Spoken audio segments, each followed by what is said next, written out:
Thank you. Thank you. He's been preparing. I want to make sure you were coming. All right. Thank you all for coming. So this week, the Chamber stands on the verge of breaking a record, and not one that this body should be proud of. For nearly 6 decades, Republicans and Democrats have put politics aside when it's come to the National Defense Authorization Act, known as the NDAA. Regardless of the inherent political disagreements between both of our parties, the NDAA has long been considered a sacred process. But that will change this week. Not in the Senate, where it passed bipartisan, but in this House. And I want to give you 2 reasons why. First, the bill is packed with poison pills to appease this new socialist Democrat party. Cuts troops funding. Makes cuts to our military personnel accounts, the same accounts that fund troop pay, benefits, and housing. Makes America less safe. Cuts essential programs and capabilities needed to keep a competitive edge over China and Russia, such as hypersonics. And it closes Gitmo. It seeks to close Gitmo's facility, which would create a pathway to relocating known terrorists to the U.S. soil. Second, the Democrats' partisan process is egregious on the rejection of a common commitment to our troops. In those 6 decades, Democrats and Republicans have both been in the majority at times, and they always put the troops first. This year it does not. Overwhelmingly, the amendments are partisan. Let me just give you an example. In this year's NDAA on the House floor, 439 amendments were made in order. Of those 439 amendments, 283 are Democrat amendments and 62 are Republican. 64% are Democrat amendments. Compare that to the last term when the Republicans were in the majority.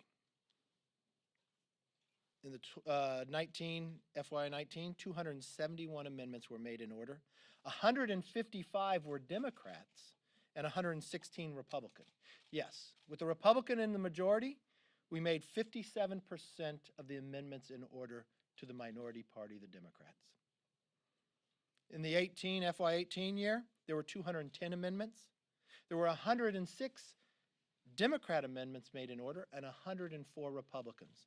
It was 50 and 49, pretty equal. But again, more Democrat amendments made in order with Republicans in the majority.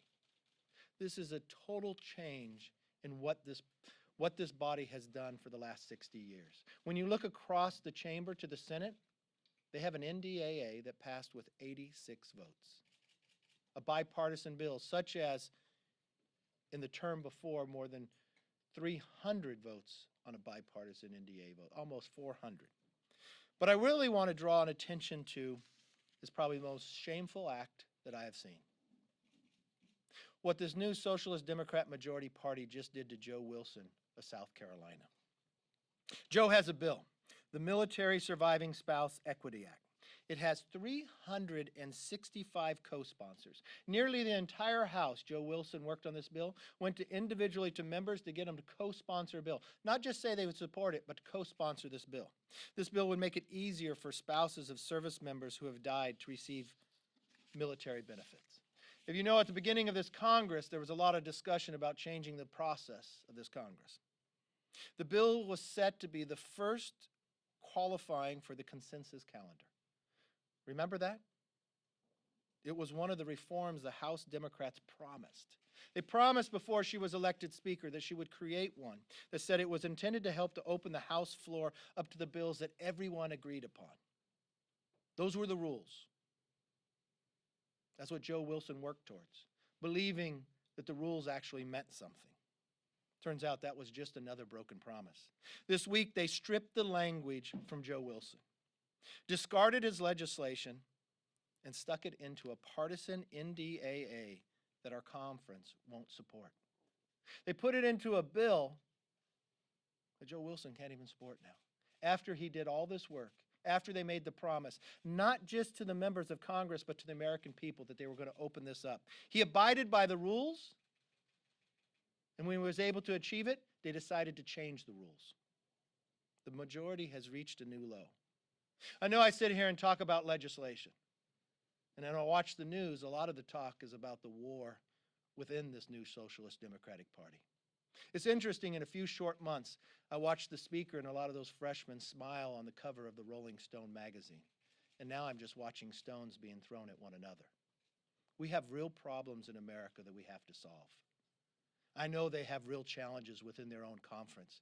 But to take 60 years of bipartisanship making troops come first because they can't get along, to make something become partisan to appease a socialist wing of the party, to strip, when they brought through a new law of a consensus calendar, but to strip the bill because the individual happens to be a Republican, goes against all low levels that I've seen within this body before. So when it comes to our national security, our differences should be checked at the door, and troops should always come before politics. Let's open up for questions. Yes, Chad. Good morning. How are you?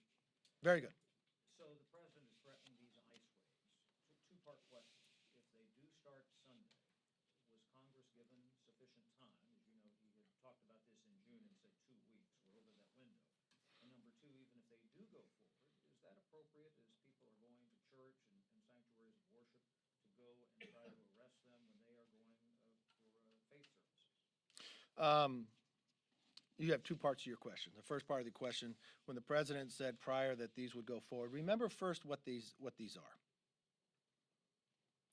These are individuals who have crossed the border in recent years and either received a deportation order from a judge or failed to appear before court. This isn't just picking something out. We are a rule of law country, and this is following the rule of law. Now, the president said he would go forward because you had a judicial system make a decision. But he said he would pause to let Congress act. The question that Chad raised to me, isn't enough time. Tell me one thing that this majority has done in the amount of time that the speaker called the president and asked him to delay it. Has there been a hearing? Has there been a bill produced? Have we asked to stay over a weekend and solve this problem? I think if the president actually saw the House actually taking action, he'd probably delay even further to make sure the problem gets solved. The true question is, I hope you ask the speaker when she's here, what has she done? What have we done to actually solve this problem? She asked the president to delay it, and he said he would. Would you take some action? It is the speaker who is causing this problem. Yes? What about the second part? I answered the second part first. About the, people going to church. That's an appropriate, I mean, that's... I don't know the time that they'll go through. What I do know is individuals who are here that have an order from a judge that came here illegally or have failed to appear in court when they're having their day in court,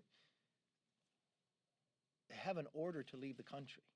I don't know if that happens on Sunday. I don't know if that happens on Monday or Tuesday. They know they have the order. So if I got an order from a court, I would uphold believing in America and the rule of law when that action takes place. I don't know the day that it takes place, but if you are come to this position, you've been here years, you've gone through a court system, you've been found that you need to be that you have to be deported, you have to follow the rule of law. Your district is cleaning up after An earthquake. Steve Scalise's district is in the path of a very serious hurricane. Do you think there's adequate federal funding right now to address issues from those natural disasters, or do you see the need possibly in the near future for another disaster aid? Currently, when I check, there is money there to deal with the current situation. Now, knowing after these situations go through, you assess the amount of damage. Inside Ridgecrest, there is a China Lake Naval Weapons Center. Inside the NDA, I proposed an amendment for $100 million. They haven't been able to assess all the damage yet. I know we've got flooding going on here. It's usually after those assessments come back we will take. But at this current moment, to deal with what's happening right now, they tell me there is enough money in there. But we will have to reassess it based upon when the valuations come back in. Yes. The president's expected to issue an executive order today to add the citizenship question Mm-hmm. to the census. Do you think that that's appropriate for him to take executive action, or do you think that Congress is the one that really needs to move to make that happen? I think the president has the right to do it. Supreme Court actually said that in the process, if you read it. For more than 150 years, this question has been there one way or another in a long form. or a short form. I think the census only comes around once every 10 years. We ask numerous amount of questions. I think this is data that we have a right to know and should know. What do you think the Yes. rationale is, though, that, is it, because the president said it has to do with redistricting, that's the total population, though, it doesn't have to do with citizenship. I think from a questionnaire and the number of questions you ask, we should know, especially when you have to deal with a problem. Our challenge is that you want to know how many people are in your country. You want to know how many people are citizens or not, especially when we're dealing with different pieces of legislation. You got to have the correct number. You got to know how to deal from healthcare, supplies, services, and others. There's a lot of questions in there that you're going to ask, and I think this is an appropriate question to ask. Yes. On the debt ceiling, there's credible estimates that it could be breached in early September. Are you urging the Speaker to bring a debt ceiling bill before August recess, and how are the budget cap talks? I met yesterday with Mnuchin and Mick Mulvaney and others, and Leader McConnell was one of the discussions. One of the discussions, too, was the debt ceiling coming and needing to take action. I think before we leave in August, we've got a challenge about immigration. We've got a debt issue, a debt ceiling. We have USMCA. These are all things we should be dealing with. Now, I understand within this new Democrat Socialist Party, they've got a big fight going on in their conference. They have real challenges to bring up the most basic things to go forward. They no longer can have a bipartisan NDA. They have to make it partisan because within their own fight. I wish, and I understand this is not just a family feud, this has now become a war.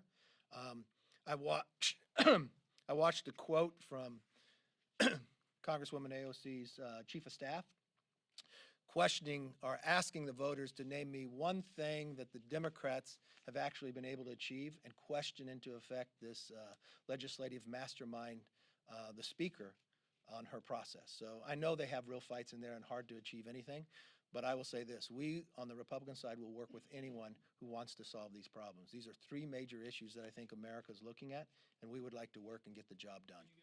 On that, Speaker Pelosi put out a number of policy proposals from her members on Monday. Do you have a response to those? What are they? I didn't see them.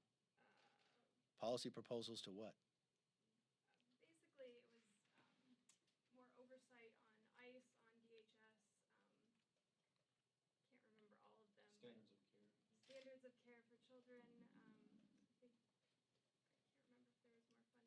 We just dealt with a supplemental that dealt with a lot of this. It took 58 days. It took more than 50 times did the Republicans ask to vote on this during those 60 days that the Democrats ignored. At the beginning of this, the own chairman of Homeland said there was not a crisis at the border. I'm just excited that now the Democrats realize there's a crisis. The problem is their lack of action has made the crisis worse. Their lack of action when it comes to the immigration reform has caused part of this problem as well. I'd be more excited to see people actually produce legislations or have a hearing. I know during the same crisis time, Judiciary had a hearing bringing back somebody from the Watergate era, but nothing about the border, nothing about these concerns. It concerns to me, I know they're having a problem managing this new Socialist Democratic Party. I know they have a challenge to bring something to the floor, even when they have to pull it back. If you watched what transpired when it came to the supplemental, the Senate showed once again that they could be bipartisan. Every single Democrat in their leadership voted for the supplemental. But what did Speaker Pelosi do? She continued to fight it to prolong it even longer. There was more than 80 Democrats who voted against the supplemental at the end of the day. It's a real challenge for what they're able to produce. I probably agree with AOC's chief of staff. Name me one thing that the Democrats have been able to achieve since they became the majority. I can't name one. Yes. Yes, sir, thank you. A House Judiciary Subcommittee yesterday held a hearing on ending prohibition of marijuana. I was wondering how the GOP leadership is approaching. I didn't see the hearing. I know members have positions on both sides within this position. I haven't seen it. So Do you see a call level of back to me and I'll look.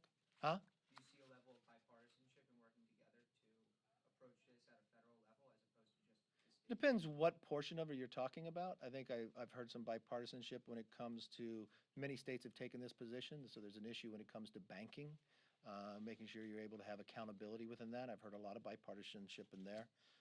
There are members on both sides of the aisle within the Republican Party. We believe in a big tent.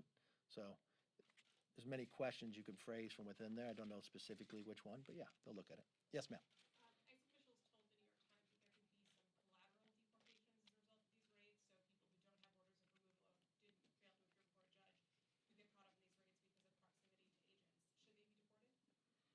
Are they here illegally? I know the focus right now is that they're focusing on people that have an order from a judge, that have had their day in court, and that's what the focus is. Thank you very much.